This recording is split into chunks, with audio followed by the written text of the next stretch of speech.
Hello everyone and welcome to The Letterhead, the show where we talk about sign painting, gold leaf, design and everything in between. It's been a really long time since my last video, but it's really good to be back and I'm excited to show you some of the cool projects we got coming up. So without further ado, let's get into it. This week I'm going to be making a traditional pub sign. It's going to have imitation gold lettering in an old English font and it's going to have a red blended shadow underneath. And the wording is going to kind of go with an arch with some text underneath. It's something that's mostly simple, but it should look really nice once it's done. The paints I'm going to be using today is a one-shot imitation gold paint. This is going to be used as a gold size. It has like a slight golden tint, and with that I'm able to gild it, and any misses that you're going to see are not going to be too noticeable. They'll be a lot more noticeable if I used a gold size, which is normally mostly clear. For the red, I'm going to be using Ronan Bright Red, and for the darker bits, I'm just going to be adding a little bit of Ronan lettering black to the red. Now, I used a few different brushes today. I did actually get a couple of brand new brushes in, but I wasn't too impressed with them. There were quite a few problems with them. I mean, when I received them, they didn't have any kind of protection on the hairs. I noticed a few of them were misshapen. So I went out of my way to kind of try and flatten them out ahead of this video, but it really didn't work too well. So I thought I'd give them a go and just see if they were just a little bit rusty and just needed a little bit of breaking in, and this was the test for that. Now you notice with the red, I'm not being too fussy about being very clean on the areas that are going to soon be covered in the imitation gold leaf. I know at a future point I'll be able to tidy these up, and at least that way I'll be sure that the red goes all the way to where the gold starts, and there won't be like a gap there where you'll be able to see the black background. Plus it's a little bit easier to keep that straight edge as well, especially in tight areas. I'm just going to start off with the red. I feel like it's going to need 2 coats to really stand out anyway, so I figured I'd just start off with that and see how good it looks. Then after that I'll be able to put on the imitation gold size and then apply the imitation gold leaf to that.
So as I'm starting to get to the end of the red, I'm noticing that this brush is not getting any better. I mean, look at the state of that. Looks awful.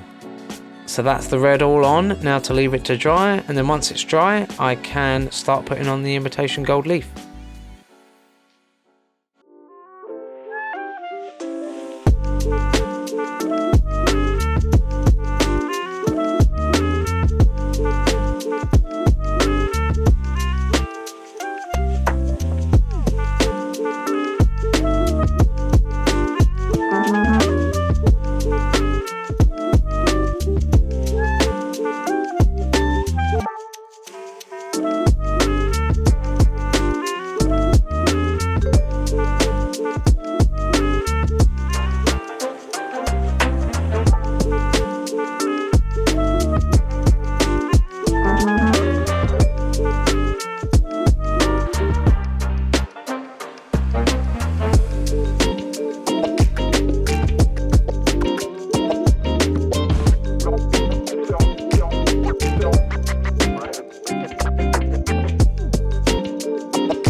Now at this point things were going really well. I was really pleased with how the thing was looking and really looking forward to getting the gold off and seeing how great this lettering's going to be.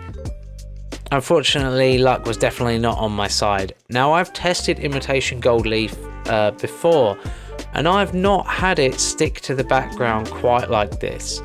Normally, when I'm gilding with genuine gold, I'd cover the sign in egg whites mixed with a little bit of water. Now what that would do is stop the gold from sticking to the background, and then once the gold is applied, you just give it a wash and it washes away the egg mix, and then you can carry on with the sign. I don't normally have to do it for this kind of imitation gold leaf, but it just happened to be that this one stuck absolutely everywhere. I really felt like I just needed to step away. And it was at this point that I kind of just put everything down and decided that the best thing for me to do was to be stepping away from the videos for a little while.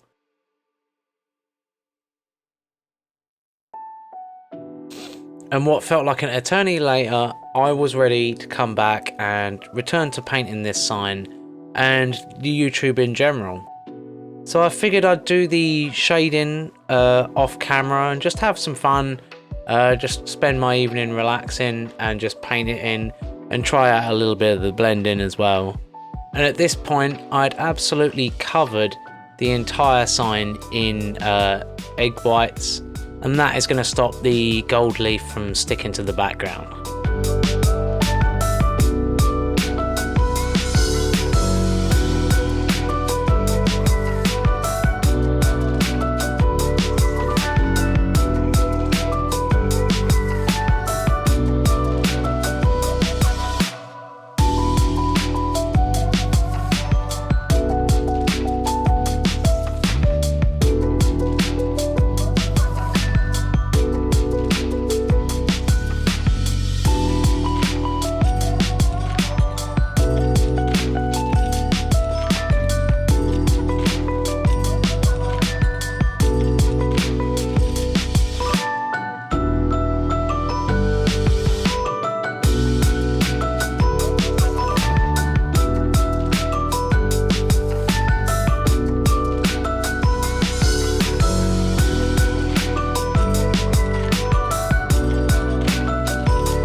Now, one thing I have noticed with using imitation gold leaf, you do actually have to gild the leaf a lot earlier than you would do than if you was using genuine gold. Now the leaf's a lot thicker, so it's a lot more difficult to brush away and to get that nice sharp edge. So I find the stick really has to be stuck well. And that's why I'm using the backing paper to really press the leaf onto the lettering so that it won't kind of peel up in areas that maybe haven't been stuck very well.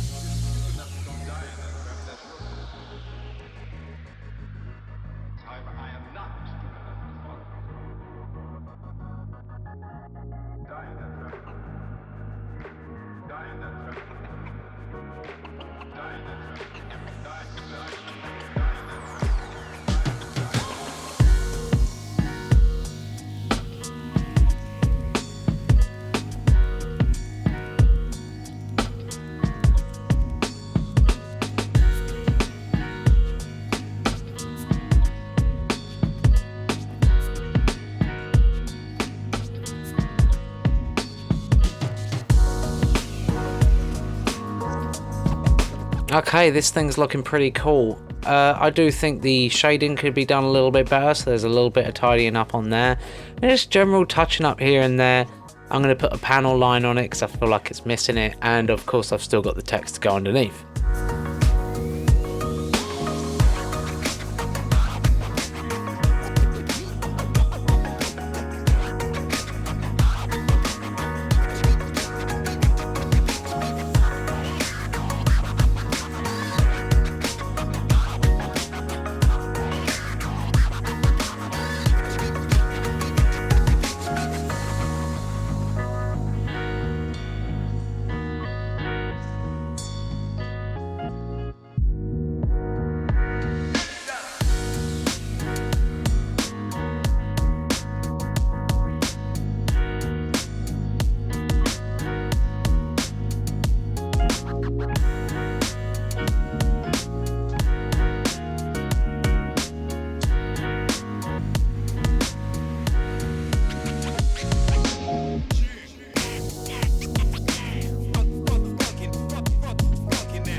And there it is, my finished hand painted imitation gold pub sign. Really love how this one turned out. It looks really nice, kind of traditional. The blended shadow could have been a little bit better. Maybe I could have spent a bit more time on it, but as a personal project, I think this looks really nice. And I hope you like it too. Now, if you like the video, make sure to give it a like, and if you want to see more content like this, make sure to hit subscribe. I'm Lewis the Letterhead, and until next time, bye bye.